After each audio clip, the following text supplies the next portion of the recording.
The year was 1957. A small aircraft descended through the golden haze above Cyprus, its engines humming steadily as it approached the runway. From the outside, it looked like any other commercial flight, sleek, civilian, unthreatening. But inside the cabin, seated behind a curtain near the cockpit, two men quietly exchanged coded notes. They weren't pilots, nor were they passengers. They were Mossad operatives, and this unassuming plane was not what it seemed. It was the front line of one of the most audacious espionage operations the world had never heard of, a fake airline designed to infiltrate the skies of the Arab world. For years, Israel's intelligence services had relied on human networks, informants, double agents, secret couriers, to gather information from enemy states. But after the Suez Crisis, the balance had shifted. Israel found itself surrounded by hostile nations armed with Soviet weapons, coordinating under a unified cause to erase Israel from the map. The Mossad needed eyes everywhere, in Damascus, Cairo, Amman, Baghdad, but land routes were closing fast. Borders were tightening. Diplomats were being expelled. Every conventional door was slamming shut. That's when someone, history doesn't record who, proposed the impossible. What if we built our own airline? The idea was madness at first glance. Israel had barely existed for a decade. Its population was smaller than that of some Arab cities. Building an airline capable of flying across hostile airspace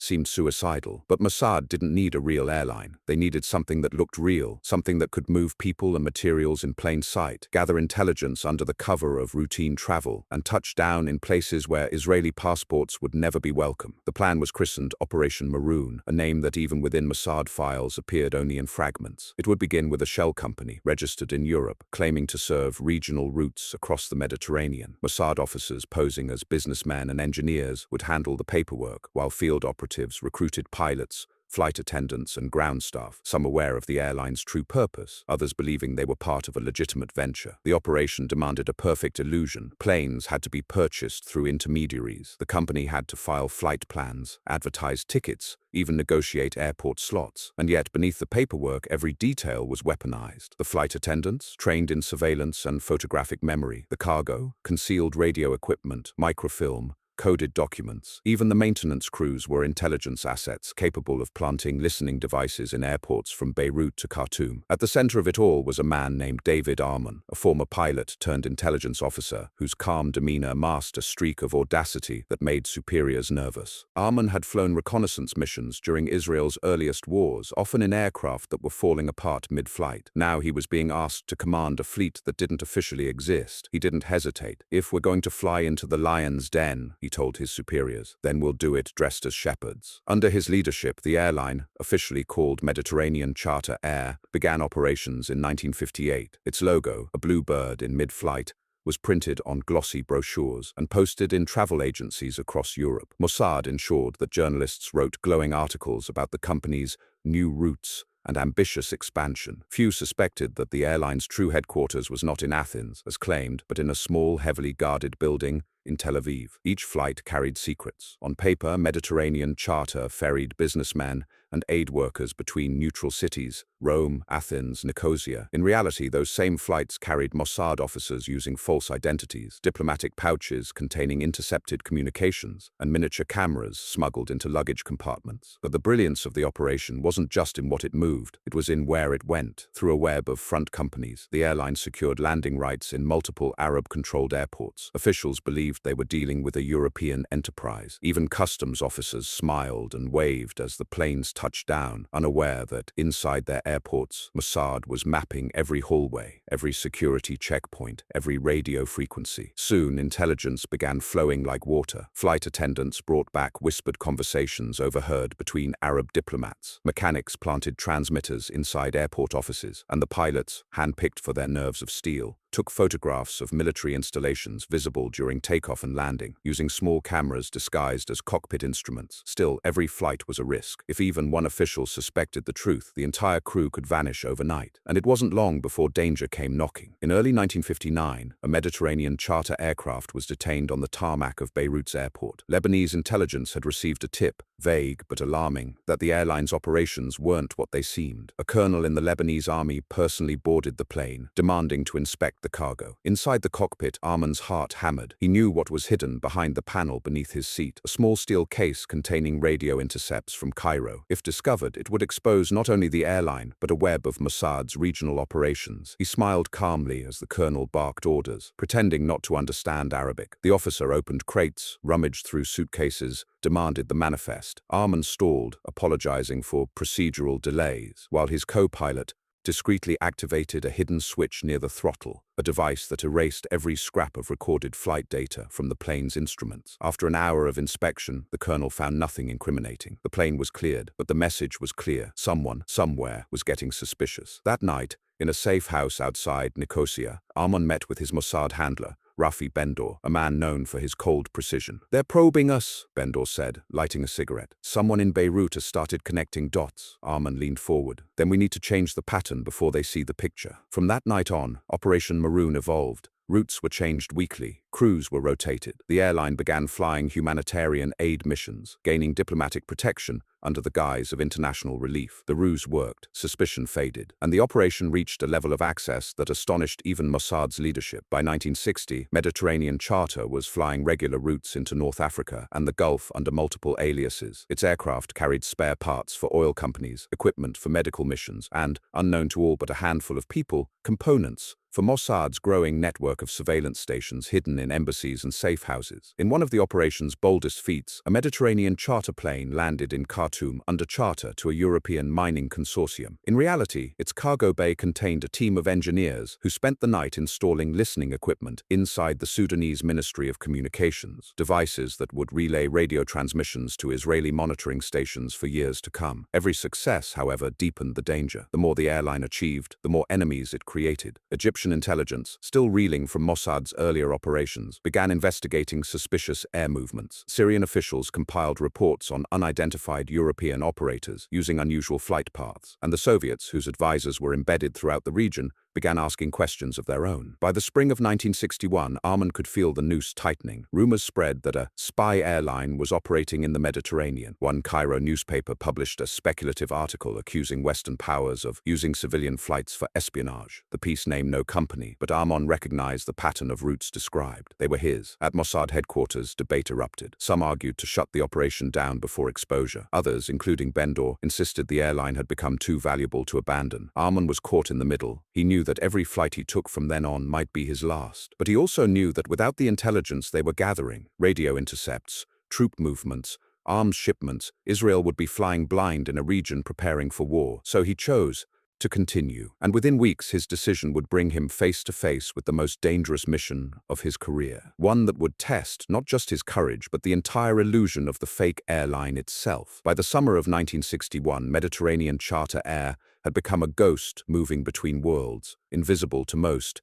yet haunting the files of every Arab intelligence service. The airline's white and blue aircraft were seen in Athens one day, Tripoli the next, carrying cargo that no customs officer dared to open, transporting passengers who never appeared on any manifest. What had started as a daring experiment had evolved into a shadow network spanning continents. But even the best illusions fade under too much light, and Mossad was about to discover that the sky itself could turn into a battlefield. David Arman's confidence had always been his armor. He'd survived engine failures, desert landings, and the kind of missions that left other pilots whispering prayers. But when word reached him that the Egyptians had created a special intelligence task force to track unusual European flight activity, even he felt the chill of inevitability. The skies were getting crowded, not with planes, but with eyes. His handler, Rafi Bendor, flew out from Tel Aviv to meet him in a secluded villa near Larnaca. The two men sat under the fading evening light, the air filled with the scent of the sea and diesel from passing boats. "They've started comparing landing logs," Bendor said, spreading a series of documents across the table. "Alexandria, Khartoum,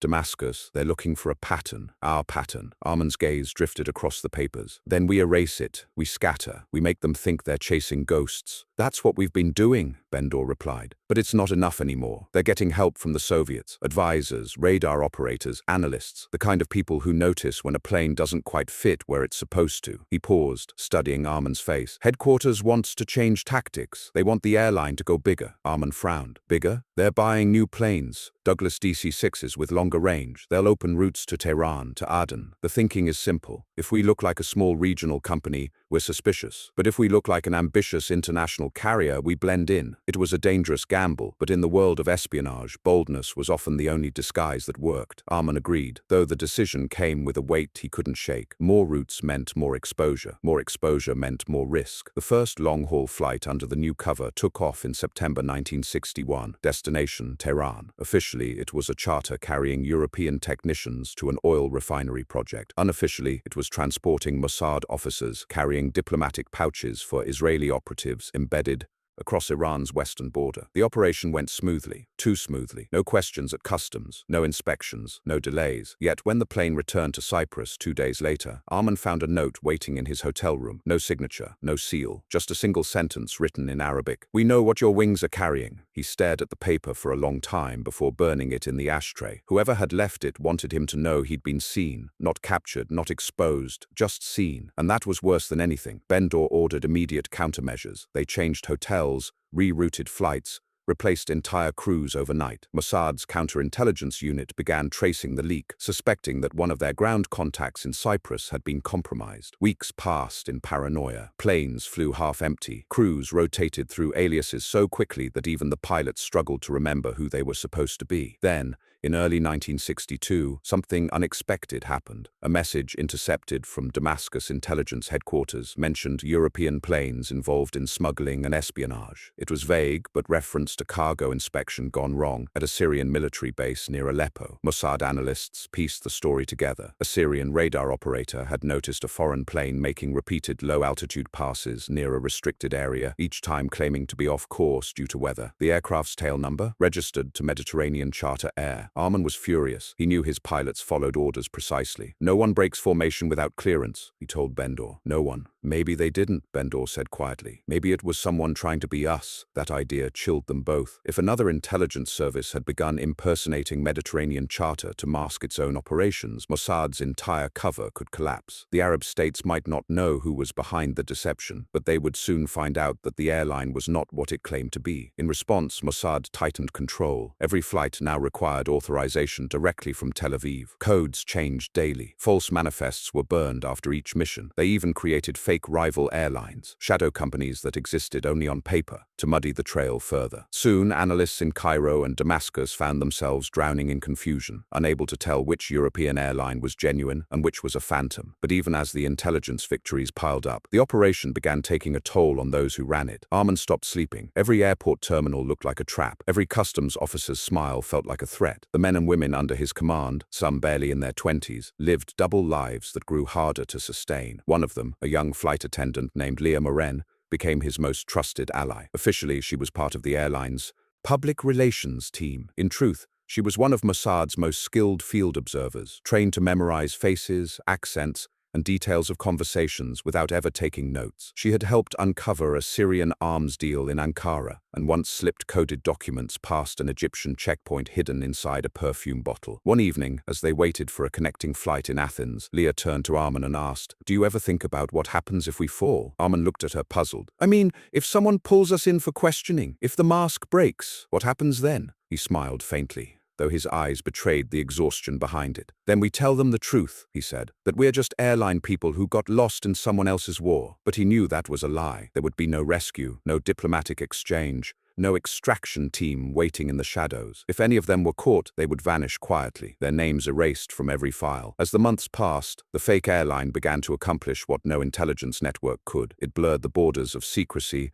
and legitimacy. Through its flights, Mossad managed to establish drop points across the Arab world, covert caches for equipment, money, and information. Crews would deliver packages under the pretense of freight shipments, sometimes to contacts who didn't even realize they were serving Israeli intelligence. One such delivery, however, would nearly destroy the entire operation. It began with a small crate labeled medical equipment, destined for an aid mission in Yemen. The plane carrying it was scheduled to stop in Aden, refuel, and continue on to Djibouti. But somewhere along the route, the crate disappeared. When the crew checked the cargo hold, it was gone, and a new passenger had boarded, claiming to be a last-minute addition to the manifest. His papers were flawless, his demeanor calm. But Leah noticed something. His accent was wrong. He claimed to be French, but his vowels carried the hard edges of Damascus. By the time Arman realized what was happening, the stranger had already made his move. During descent, he slipped into the cockpit, pistol drawn, and ordered them to divert to Cairo. Arman's pulse thundered. "You'll get us all killed," he said in Arabic, revealing just enough of himself to throw the man off balance. The intruder hesitated, confused by the pilot's accent. Not European, not Arab, something else. It was all the opening Arman needed. In one motion, he slammed the throttle forward, tilting the aircraft sharply to the left. The hijacker stumbled, his weapon clattering to the floor. Leah lunged, tackling him as the plane dropped dangerously low over the Red Sea. By the time they stabilized the aircraft, the man was unconscious, tied to a seat with headset cords. The crew flew to a British-controlled airfield under emergency clearance. Within hours, Mossad agents arrived to retrieve the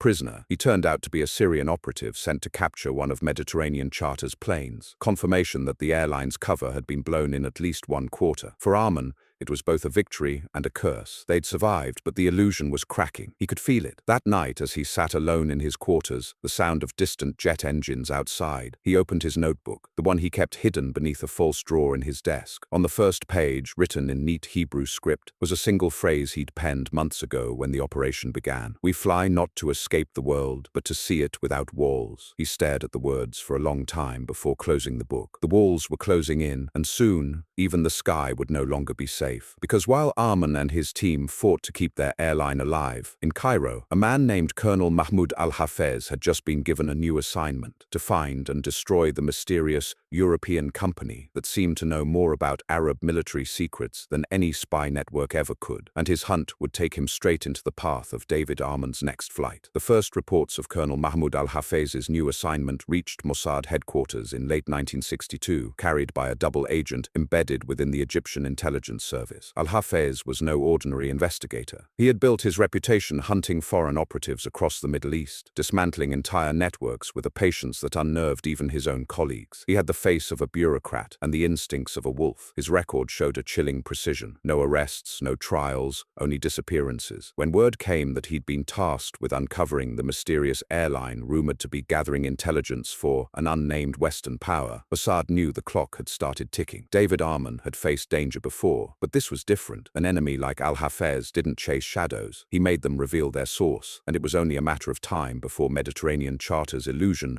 would draw his attention. Arman didn't learn about Al-Hafez by name at first. What he received was a report, a dry, typed document marked with the Mossad emblem, summarizing increased counterintelligence activity centered in Cairo and Port Said. But as he read the last paragraph, his hand froze. Egyptian intelligence has begun collecting flight data on European carriers operating in the region. Focus appears to be Mediterranean Charter Air. He closed the folder and stared at the window of the safe house, where the night's reflection made his own eyes look like those of a stranger. The game had changed. The next morning, he met with Rafi Bendor and Leah Morin in a rented villa outside Athens. It was a small, sun-baked house with faded shutters and a single radio tuned to static for cover noise. "They've made us," Arman said, flatly. "Not completely, not yet, but they're watching our routes." Bendor nodded, lighting a cigarette. "We anticipated this. We'll tighten the network, reroute flights through secondary airports, maybe even fake an accident." Arman raised an eyebrow. "Fake an accident? Disappear one plane," Bendor said. "Create sympathy, confusion. A missing flight always buys time. It'll give Al-Hafez something to chase that doesn't exist." Leah's eyes flickered with unease. "And what about the real flights?" "We keep them running," Arman said before Bendor could answer. "If we stop,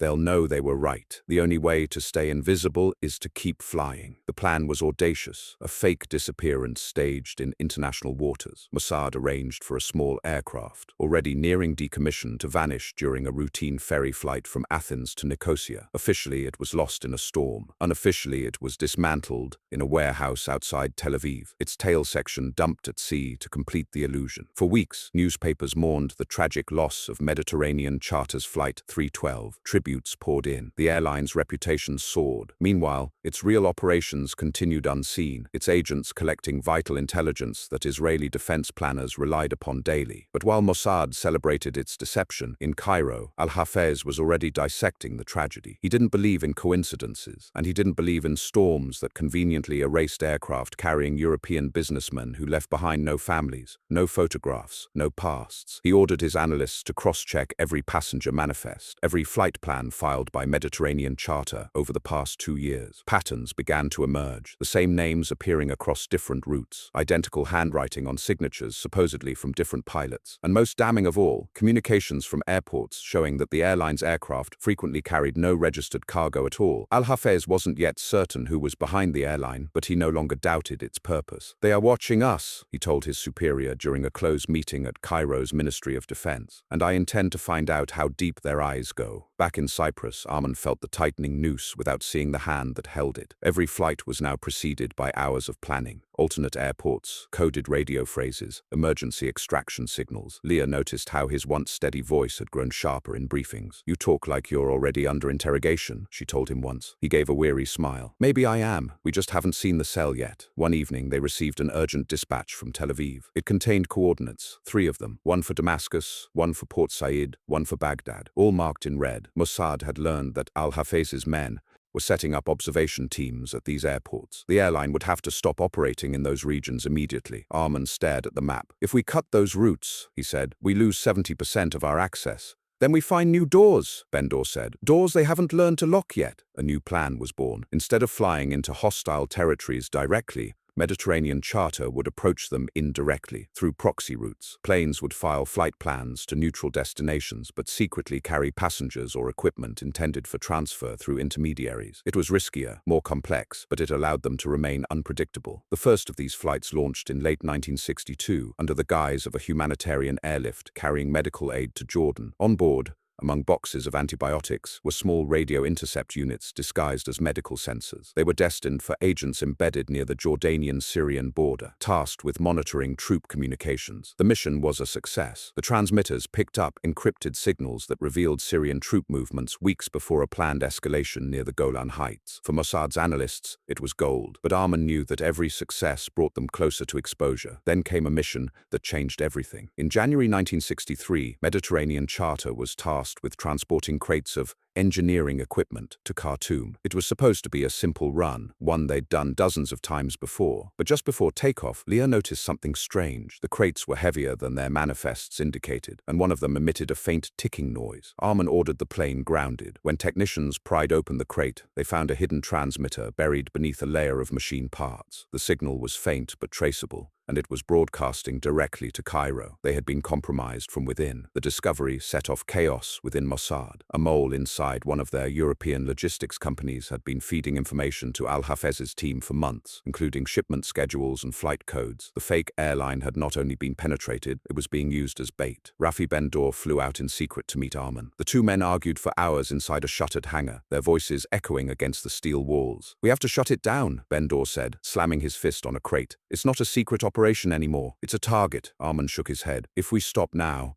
everything we've built dies with it. We still have access. We can rebuild the network before they find the rest." Bendor's tone softened. "David, listen to me. You've done more than anyone could have asked, but they're closing in. Al-Hafez isn't guessing anymore. He's hunting you." Silence fell. The hum of the hangar lights was the only sound. Finally, Arman said, "Then let him hunt. We'll make sure he finds what we want him to find." That night, he and Leah devised what would become the most dangerous phase of Operation Maroon, a counter-espionage trap designed to feed Al-Hafez false intelligence. They would let him think he'd won. The plan required incredible precision. A series of fake shipments were scheduled, each containing classified documents describing imaginary Israeli operations. The goal was to lure Al-Hafez into believing he had uncovered Mossad's primary network, a phantom organization supposedly operating out of Athens and Beirut. The documents were forged so meticulously that even Mossad's own analysts could barely tell the difference. Within weeks, the bait was taken. Cairo's intelligence reports began echoing details from the forged documents. The Egyptians launched raids on non-existent safe houses and arrested informants who had never worked for Israel. The operation had worked,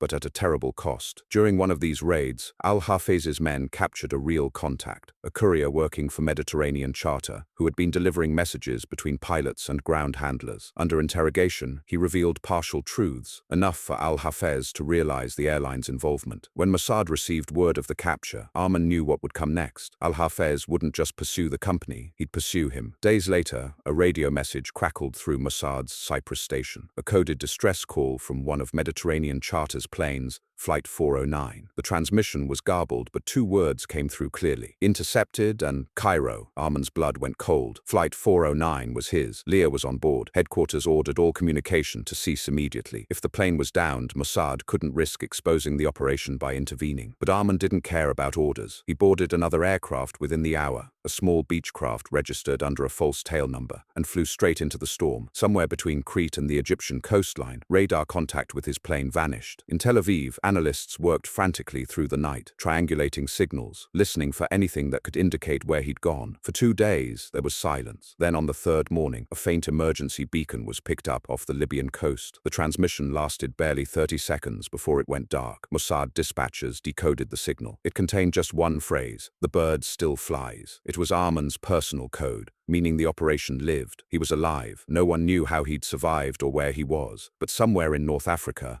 a Mossad officer with no country, no name, and no airline was about to begin the most daring deception of his life, one that would turn the hunter, Colonel Mahmoud al-Hafez, into the hunted. When David Arman's beacon flashed its last dying pulse off the Libyan coast, the world narrowed to a single cold imperative: survive and be useful. He had trained for situations that were brutal, undignified, and silent. Survival had a habit of requiring both stubborn luck and a willingness to become someone smaller than you once were. For 2 days, he drifted in a life raft while the Mediterranean moved around him like a glassy sea of indifference. He replayed every choice that had led him there: a misread weather report, a compromised manifest, a complacent nod at the wrong airport. Regret was a luxury he could not afford. When help finally came, it arrived not as glory, but as a fragment of necessity. A fisherman found him near a rocky shoal, and believing him a downed tourist, phoned local authorities. Arman was handed over to men who spoke Arabic with the blunt consonants of North African coast guards. He answered in broken French, and when that failed, in silence. He was a blank paper, a pilot with a burned logbook, and an alias stitched into a passport that had never known truth. His pride hurt more than his body. When Mossad later reconstructed the episode from dozens of patched reports and the fisherman's testimony, they would say that Arman had performed a string of minor miracles: an improvised radio disguised as a wristwatch, a coded scrap sewn into a lining, a whispered message delivered under duress. Those were the stories people liked. The truth was quieter and worse. He felt small and scared and oddly relieved to be no longer invisible. Back in Egypt,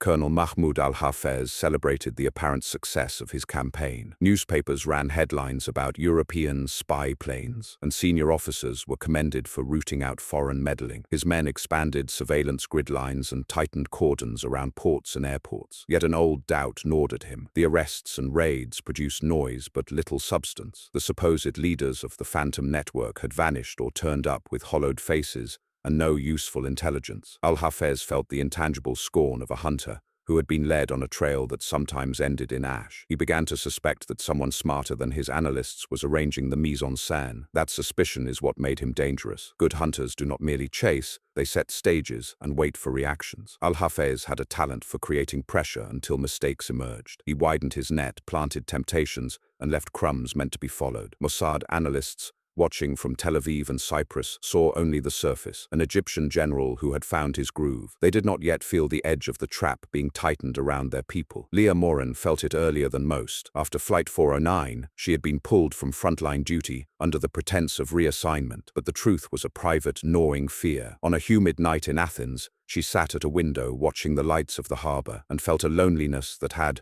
nothing to do with distance. Arman was missing. Men and women who had been her family were missing. The airline, their shared fiction, felt suddenly like a confession. Everyone else had to continue living. She slept badly, woke earlier, rehearsed names she used when pressed for identity. When she visited Arman's last known safe house, she found his notebook where he had left it, a single sentence underlined twice: "We fly not to escape the world, but to see it without walls." It read to her like a promise. She folded the page and kept it in her wallet like a relic. But promises are paper, and paper burns. 3 nights after Arman went missing, Leah's world narrowed in a way that would leave a scar for the rest of her life. She was on a routine run, carrying medical supplies to a small airport outside Benghazi. The manifest was clean, the route ordinary. A man approached the plane before takeoff, a courier with a face like a dead postcard. He wore a badge from a local relief organization and clutched a letter for the pilot. Leah signed for for it, slipped the envelope into her bag, and walked back to her seat. Less than an hour into the flight, as dawn touched the desert, the plane was intercepted by 2 fighters. Their pilot announced in broken English that they were being diverted to Cairo for inspection. Leah's stomach dropped. In Cairo, the plane was boarded by officers who reached straight for her. Their questions were calm, too calm. They had files, names, photographs taken from long hours of patient observation. For the first time since she had trained in a sterile room in Tel Aviv, Leah felt the terror of being truly known. Her training kicked in, measured responses, plausible confusion, an offer to cooperate with local medical teams. That performance brought moments but not escape. They took her to a small, windowless room and left the door ajar. Through that slit, she could see the shadowed forms of 2 men speaking in a language thick with satisfaction. One of them paced and lit a cigarette, blowing smoke into the air like a flag marking territory. Weeks later, Mossad would reconstruct what happened next through intercepted phone calls and the tortured testimony of a released contact. They would call it a brilliant, if brutal, piece of counterintelligence. In the moment, sequestered under fluorescent lights, Leah called only one name, Arman. She refused to betray anyone. She sang no confessions. She lied instead in a way that bought time, describing a phantom route and a fake depot that did not exist. She offered details she knew would confuse and mislead long enough for others to act. That refusal, an act of stoic defiance, marked her as both a person of extraordinary courage and a liability they wanted to break. Mossad's reaction was not immediate. They had to move like chess pieces, not panicking players. Ben-Dor and a small team convened in a basement command center in Tel Aviv. Maps crawled with pins and strings. Cigarette smoke hung in the air like smog. "We have to make them overreach," Ben-Dor said. "Leah's capture gives us an opportunity. They'll want to show results. We'll give them a ladder that leads them into the sky." Their plan was an odious symmetry. Use Leah's capture as a lure for Al-Hafez. If Colonel Mahmoud prized a visible victory, then present one, let him seize it publicly while the real prize grew out of his confidence. It required cold calculus. They would leak a false transmission implying that Arman had been relocated to another safe house in Beirut. The message would be crafted so only the Egyptians, through their operatives and informants, would have access to it. It had to be convincing. It had to be juicy. It had to be wrong. Weeks of work followed. Mossad forged phone calls, staged fake courier drops in cities where Al-Hafez's men operated, and allowed stories to bloom in the kind of gossip that intelligence organizations often rely upon to shape enemies' perceptions. They planted the idea of a meeting in a small Beirut hotel, signed the name David Arman to a reservation, and arranged for a shell room to appear occupied. Then they waited. Al-Hafez took the bait. He moved swiftly, his hunger for closure overpowering the cautious whispers of his own advisors. Cairo provided a task force. Men and equipment flowed like a slow-moving storm toward Beirut. For the Egyptians, it was the kind of decisive action that elevates careers and gives the press copy to devour. For Mossad, it was the opening they needed to turn pursuit into capture. On the night the Egyptians arrived in Beirut, the city smelled of diesel and jasmine and the metallic tang of nerves. Mossad's operatives, disguised as waiters, porters, and discarded tourists, watched as Al-Hafez's men converged on the hotel. Cameras hidden in lampposts and in the backs of parked cars recorded every footstep. Leah, meanwhile, remained cuffed in Cairo, her image used as part of the theatrical bait that would ensure Al-Hafez's focus. She listened to the unfolding on a smuggled radio and felt an odd mix of dread and relief. The plan might succeed. It might also kill innocent people. Either outcome felt like a debt they would carry. What happened next moved with the cold precision of a well-oiled machine. Egyptian forces stormed the hotel in Beirut, sure that they were seizing Arman. They found the room neatly occupied by a body double, a man recruited from the fringes of a Mediterranean port who had been coached to play the part and paid to die. He offered no resistance. He surrendered a satchel that contained carefully forged documents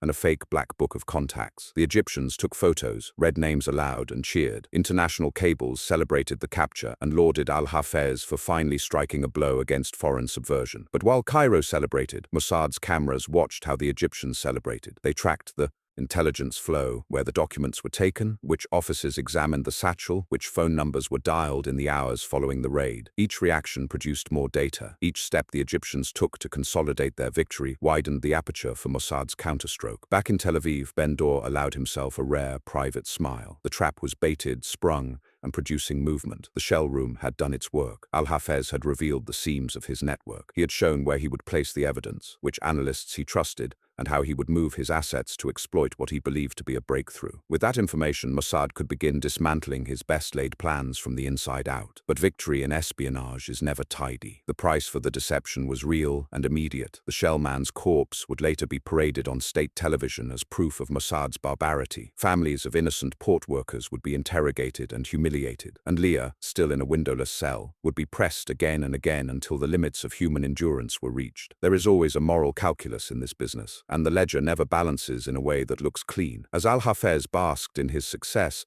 he failed to notice a smaller, more insidious effect. His own confidence had grown into recklessness. He expanded operations into Lebanon, moved teams across borders, and began feeding intelligence to advisors who were eager to act on what they believed to be validated leads. Mossad used those moves like a sculptor uses negative space, chiseling away the enemy's advantage until the structure beneath collapsed under its own weight. One night in Cairo, at a table scarred by cigarette burns, Al-Hafez examined a report containing a single small photograph. It was taken from a distance and grainy, two figures on a dock, but the analysts insisted it showed an exchange between an Egyptian officer and a man linked to a rival network. Al-Hafez stared at that image until the edges blurred. He wanted to believe it was the smoking gun. Belief is a potent aphrodisiac in men who catch themselves on the ladder of power. You begin to believe your own story, and then you make decisions to confirm it. Mossad prepared for the moment when he would make those confirmatory decisions. They readied teams to intercept communications, sever supply routes, and subtly misdirect diplomatic channels. Their objective was not merely to hide their tracks, but to unmake the pathways from which Al-Hafez drew strength. They would cut off support, embarrass allies, and reveal the limits of his reach. When the time came, the colonel would not merely lose a battle, he would find himself exposed as a man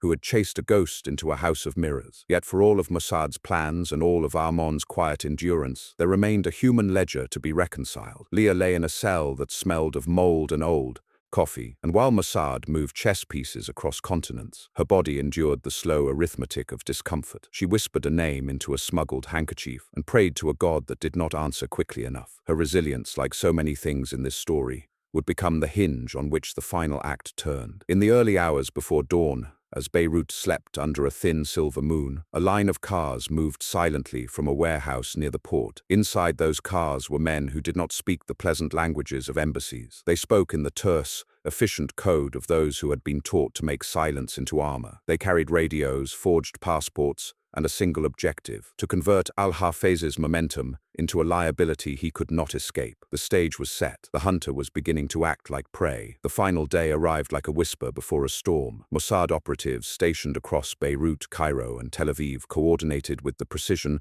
of a clockwork device. Every communication, every movement, every false lead had been calculated to create a single, lethal effect. Al-Hafez, convinced he had cornered his enemy, moved openly, confident that his triumph was inevitable. Leah Morin, still under guard in Cairo, was quietly informed that extraction was imminent. The plan required her to maintain the illusion of captivity until the Egyptians had fully committed their resources elsewhere. She nodded, her pulse a steady drumbeat, understanding the stakes not as abstract numbers on a report, but as the sum of every life in the operation. In Beirut, Egyptian officers entered the fake safe house once more. This time, every camera, every logbook, and every briefcase had been meticulously staged to mislead. They were shown exactly what they expected: a cache of documents, photographs, and maps, all pointing to an extensive network of Mossad operations. As they catalogued the items, Mossad teams observed in real time, tracing every reaction, memorizing every decision. By nightfall, the trap snapped. Armand, Leah, and a small contingent moved quietly to intercept key communications hubs, seizing evidence that revealed Al-Hafez's most guarded routes and operatives. Egyptian forces, still believing themselves in control, had inadvertently exposed their network to those they sought to destroy. Mossad, having orchestrated the entire sequence, extracted intelligence that would secure operations across the region for years. Leah's extraction was silent, efficient, no celebrations, no fanfare,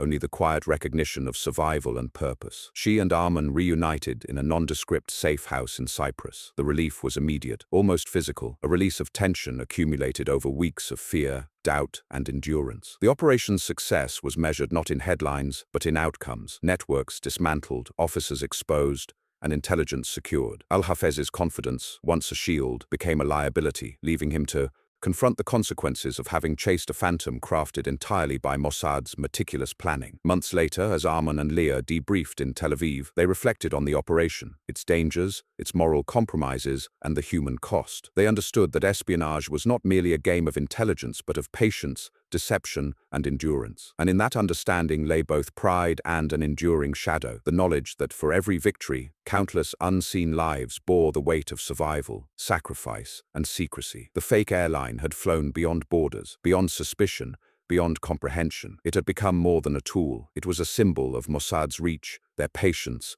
and their capacity to turn the ordinary, a commercial flight, a routine check-in, into instruments of extraordinary intelligence. In the end, what the world saw as ordinary travel masked a story of endurance, deception, and an invisible war played across the skies of the Arab world.